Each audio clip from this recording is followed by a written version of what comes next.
Learn how to make your own airplane launch.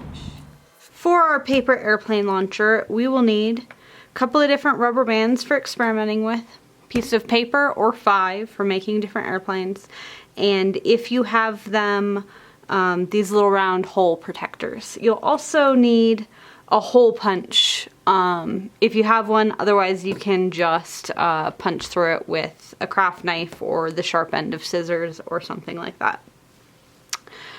So we're going to make a paper airplane to begin with. You can do your own version. I'm going to do the one that I like.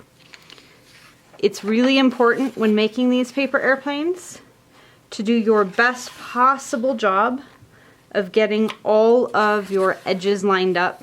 Push back from your seams to get your seams on the paper. Push back from your edges to get these nice seams on your paper, and then make them as sharp as you can. Okay, so our first one we folded down the middle to give us a guideline. Now we're going to fold each of the corners into that guideline.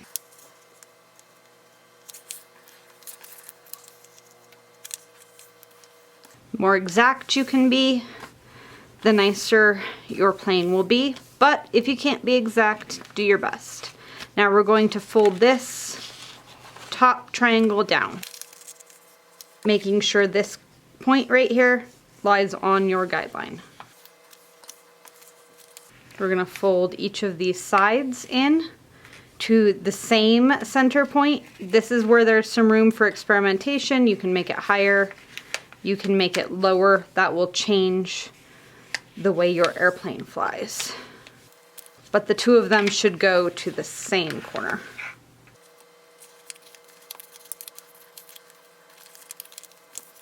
We're going to fold this center one up, fold our airplane in half, and fold our wings down. I like to do my wings parallel, but again, there's room for experimentation here.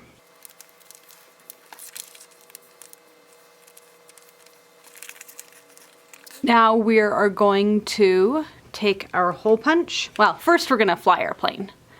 But then, once we have a plane design we're excited about, we're going to take our hole punch and punch through this triangle piece right here. Now, this particular plane design is very sturdy, and there's multiple layers of fabric right there, or of paper right there. So we don't really need our protectors for this design. You'll want those protectors for some more traditional or flimsier designs. We're going to take our rubber band, and we're going to thread it through our hole punch.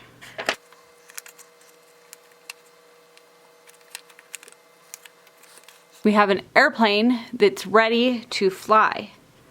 You're going to take it, grip it by the knot here, not the plane where you could actually rip it, but the slip knot here, and you're going to shoot it just like you would shoot a rubber band. Now we're going to try this with a different style of airplane, because it's all about experimentation. For this one, you're going to want to fold your paper in half, again being as accurate as possible. Fold each end down on the other side as well, and then open it back up again. We're going to want to fold the top part down so that we have about 3 inches on the bottom part. Specifically what that's going to look like is that the top here is just a little bit bigger than the bottom down here. Now we're going to fold each of these corners in, lining them up with the seam that you already made. We're going to flip it over, fold them back the other way, and then we're going to valley fold them in. We'll open these two pieces. It should look like this. We're going to fold the airplane in half. Now we're going to do the same valley fold for this corner, getting it in. But it's a little bit thicker, so the way we're going to get our creases is to fold this down in half like this. This one in half like this. Make sure this center one folds neatly up. There. And so we have a valley fold right here. I'm gonna fold this end down, and this down, and we have an airplane to throw. Now, because we are adding, part of the effect of this airplane is that it is able to open during flight.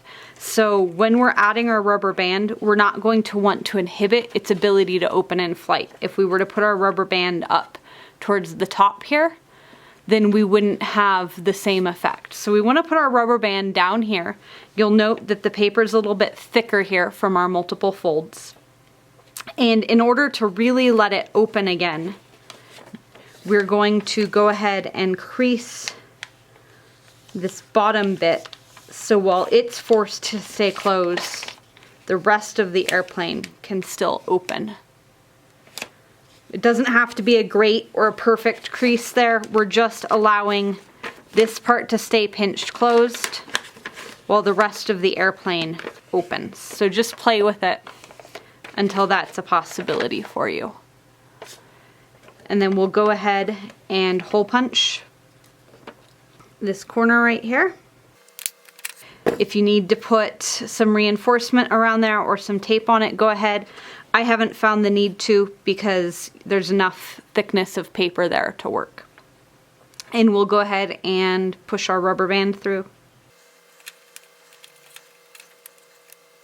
and get our knot secured. You want it to be going towards this corner, not the bottom, or you're going to be fighting over that corner.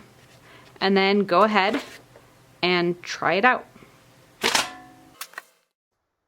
Take your airplanes outside and start experimenting. Use different rubber bands, put them in different places, use a paper clip to change the weight distribution, make all sorts of airplanes, and whatever you do, don't shoot them at your siblings.